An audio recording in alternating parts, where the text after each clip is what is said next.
Okay, ever stop and think what makes a video game franchise feel, completely unbeatable? Is it just massive sales numbers, or maybe like a super dedicated fan base, or is it something else entirely? Hmm.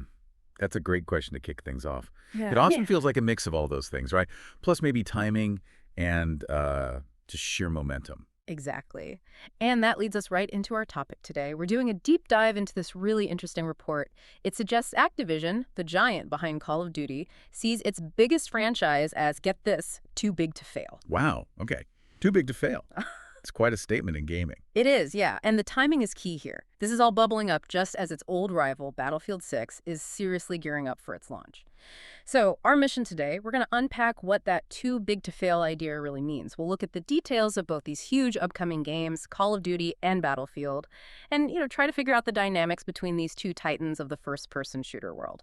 So yeah, let's unpack this fascinating report. It popped up in early August. Right.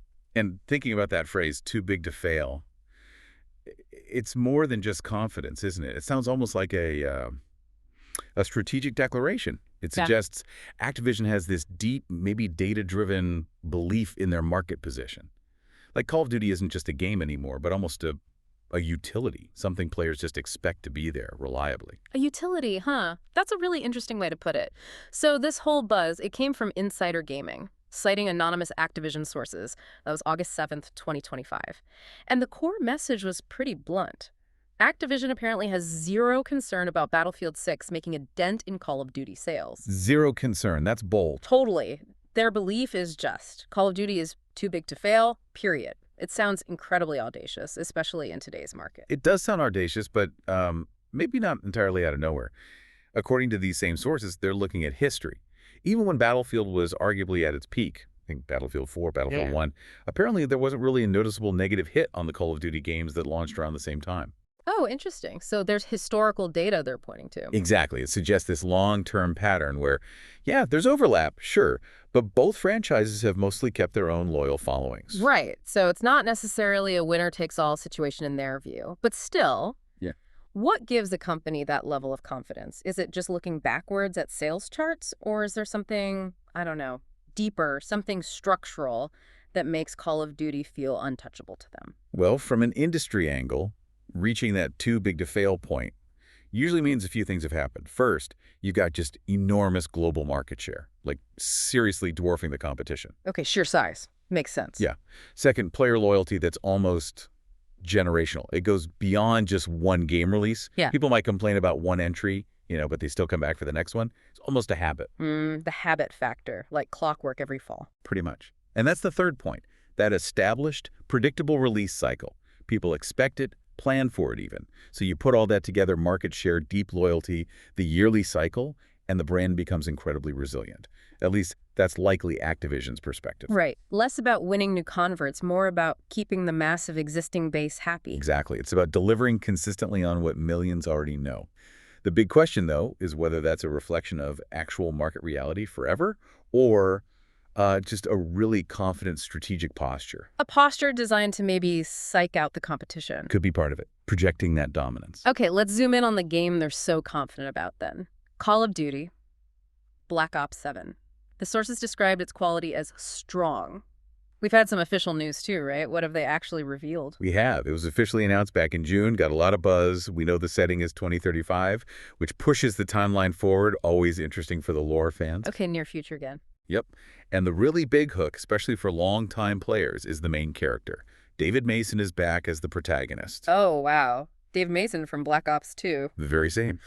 And he was in Black Ops 6, too, apparently. So this continues his story, offering that narrative thread, that continuity. That is huge. For the Black Ops faithful, having Mason back, continuing his arc, that's a major draw. It builds that investment. Definitely. It gives that sense of returning to something familiar. We saw the initial reveal trailer, and wasn't there talk about more info coming soon, like Gamescom? That's right. More details are expected at Gamescom Opening Night Live later this month, in August. So they're controlling the rollout, building anticipation. A controlled drip feed. Very classic Call of Duty. Which, ties back into that whole too big to fail idea we were discussing. How much does leaning on that history on characters like Mason actually reinforce that feeling? Bringing back a beloved protagonist, tying it directly into a popular subseries. It's not just fan service. No, it feels more strategic than that. It absolutely reinforces loyalty. It's like saying, come back home.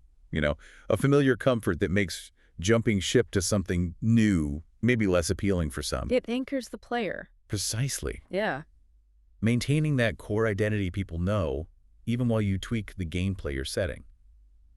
It's a key part of locking in that long-term player base. Okay, so that's Call of Duty's approach.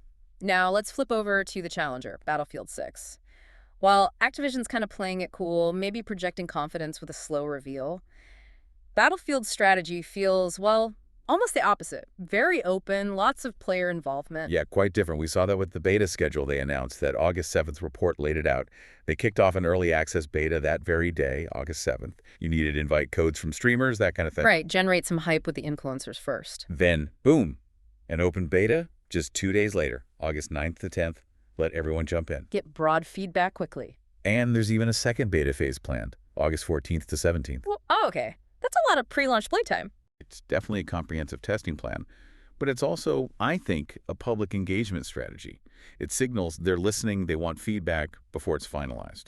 And the full release isn't too far behind that, right? October 10th? October 10th, yeah. For PC, PS5, and the Xbox Series consoles. And you mentioned transparency. EA and the dev teams, Dicey, Ripple Effect, Criterion, they've been really open about the development, haven't they? Remarkably so.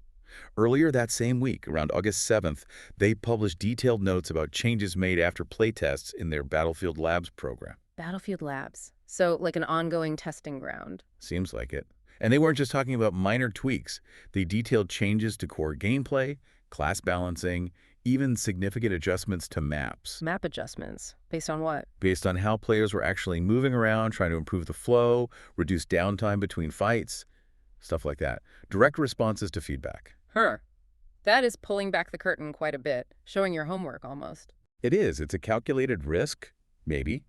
Yeah. Being that open can expose problems. But it also builds this sense of, like, partnership with the community. So if Call of Duty is banking on its too big to fail status, Battlefield seems to be betting on collaboration, responsiveness. That's a good way to put it. And speaking of adding things, they're also jumping into the Battle Royale arena, aren't they? Yes, the obligatory Battle Royale mode these days. What's the deal there? Well, they teased it with a short trailer. Not a ton of detail yet, but crucially, it's also going through the Battlefield Labs playtesting process. So even the new mode gets the open development treatment. Seems so. And if you step back and look at the big picture, this whole transparent approach from the Battlefield team, it's a real contrast to the usual AAA playbook. Especially when you're up against Call of Duty. Exactly. It's like they're actively telling players, your input matters, it shapes the game, it builds goodwill, maybe even a deeper kind of a loyalty, like you're co-owning the game's direction. A co-ownership. Interesting. That's a very different value proposition than just buying the next predictable installment. It's definitely a bold way to differentiate themselves.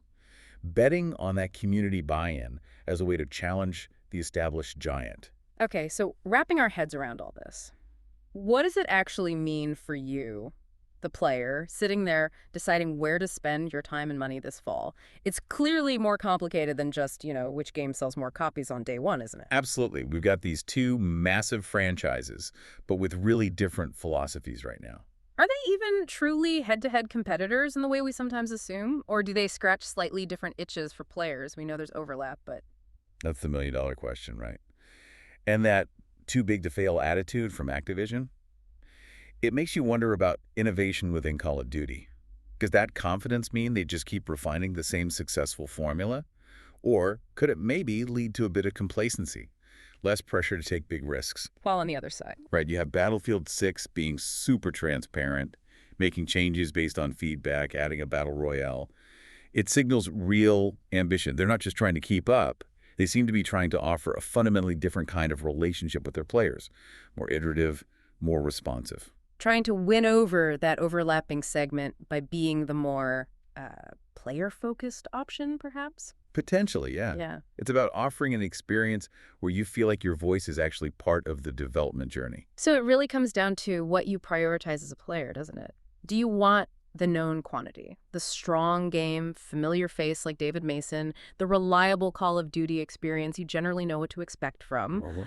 Or are you more interested in a game that's being built out in the open, one that's clearly evolving based on player input, trying new things like the BR mode, signaling a fresh direction? It's that choice between maybe the comfort of legacy and the potential excitement of a more collaborative, evolving game. Yeah, and that leads to a bigger question, doesn't it? About the whole genre. How so? Well, does a company feeling invincible, like their game is too big to fail, ultimately help or hurt the evolution of first-person shooters overall? That's a really critical point to consider. If the market leader feels less pressure to innovate wildly because, well, they don't have to, Right. does that slow things down for everyone? Or does it do the opposite? Does it force the challengers, like Battlefield, to be even bolder? To experiment more, try riskier things, find completely new ways to connect? Yeah, does it create an environment where the innovation has to come from those trying to break through rather than the one at the top? The whole dynamic shapes more than just these two games. It influences where the entire genre might go next. And what kind of future are you, the player, voting for with your time and money? That's something to think about. Definitely. So just to recap, we've got this fascinating tension. Activision feeling Call of Duty is too big to fail, relying on legacy, strong quality, familiar elements. And on the other side, Battlefield 6, with its super transparent, iterative development. Open betas, public feedback shaping the game, a new Battle Royale mode in the works. Two very different paths to hopefully winning your playtime this fall. So the final thought to leave you with is this. In the long run, does feeling too big to fail actually guarantee success forever? Or does it just create this huge opening for challengers to get more aggressive, more innovative, maybe even rewrite the rules? What story will the sales charts and, maybe more importantly, the player engagement numbers tell us come October 10th and beyond? Will it confirm Activision's confidence? Or will it show that Battlefield's open, collaborative approach really resonated? It's going to be a very interesting season for FPS fans, that's for sure. Watching how this plays out could tell us a lot about where the genre is headed.